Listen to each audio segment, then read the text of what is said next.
Hey guys, another One Take review. Today I wanted to talk about the latest collaboration album, The Don and I, between the Ninth Wonder, which is a iconic producer at this point who's worked with some legendary artists, as well as rapper the Musalini.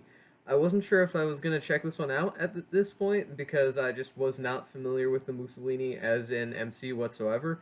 But I'm a big fan of the Ninth Wonder and his behind the scenes production work, so I decided to give this one a try.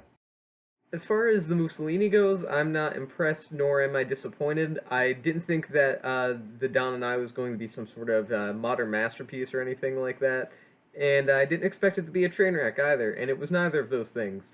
And that perfectly describes the Mussolini. He's just an average rapper with an average flow. He doesn't really have a lot of personality. He does come across as kind of bland on a couple cuts here or there, but he just delivers solid enough work that carries the album along. And I mean, really, that describes this entire record solid enough. But yeah, he's just kind of a uninteresting, kind of lacks flavor, but he's okay for what he does, and he serves his purpose, and that's just about all the Mussolini is good for here. And that's not necessarily a bad thing, but it certainly doesn't make for a great listen as well.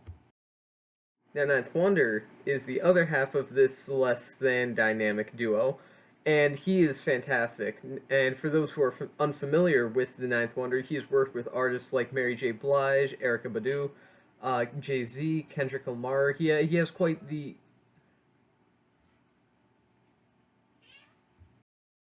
furry fiend, horrible, horrible, horrible creature.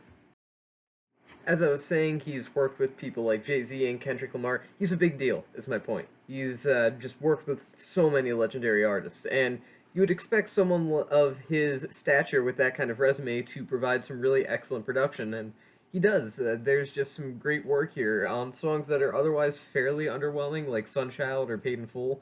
He provides a very warm, crisp, welcoming production style and some excellent beats as well. And really, that's the only standout aspect of The Don and I, which is perhaps both a testament to how great of a producer and beatmaker the Ninth Wonder is, and how ultimately underwhelming this record is when that is the only defining aspect of it. But nonetheless, my point still stands. Ninth Wonder is excellent here. It's just a shame that the different factors surrounding his own work couldn't match up to him.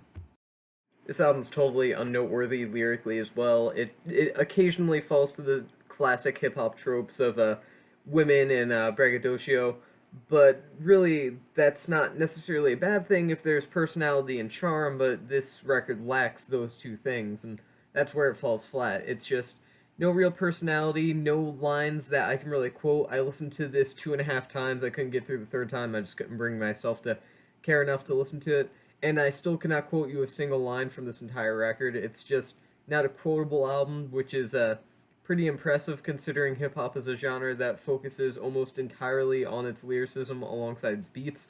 But you know, you do what you do, and what they did here was unimpressed me. To be light about it, I guess. To be nice. There's also a few features here. Planet Asia appears on the album opener, which is called Summer League, and is just mediocre at best. Doesn't really provide anything new to the song, to be honest. The last three major features are actually found in the Don and I's last three songs. Those features are Izzy Hot, Ice Lord, as well as King Draft and Swank on Tunnel Vision, Miami Vice, and Sincerely, respectively. And all three of them just kind of go down the same path of mediocrity as Planet Asia. I genuinely don't know if I would really notice any difference if you took them out of their respective songs, just completely remove their appearances, and then gave me the same track back. They just don't even make the slightest impression on the listener. And again, that's not a bad thing. It's not like it ruins the album. All the negative criticisms I'm bringing about this album, I should say, I should also mention, none of them ruin it. This is actually still a decent enough listen.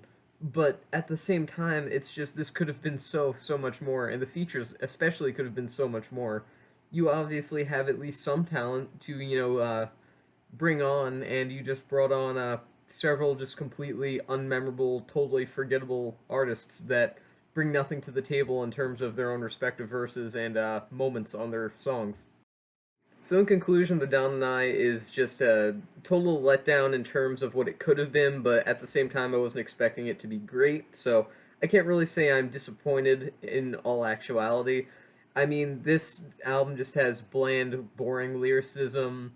The Musalini is just textbook, lacking in personality MC, and it is partially saved by the Ninth Wonder's production and beats.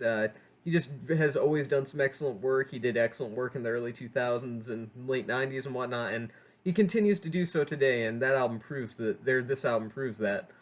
But it's not enough to make this worth more than a listen or two. But nonetheless, it's a decent record. I'll say this is worth 3 stars out of 5. Maybe just give it a listen. It's quick. It doesn't even crack 30 minutes, and it does have some nice instrumentals that are worth savoring, even if the rapping and lyricism isn't the best in the world. But yeah, 3 stars out of 5. Anyways, that's this review. See you guys in the next one. Bye.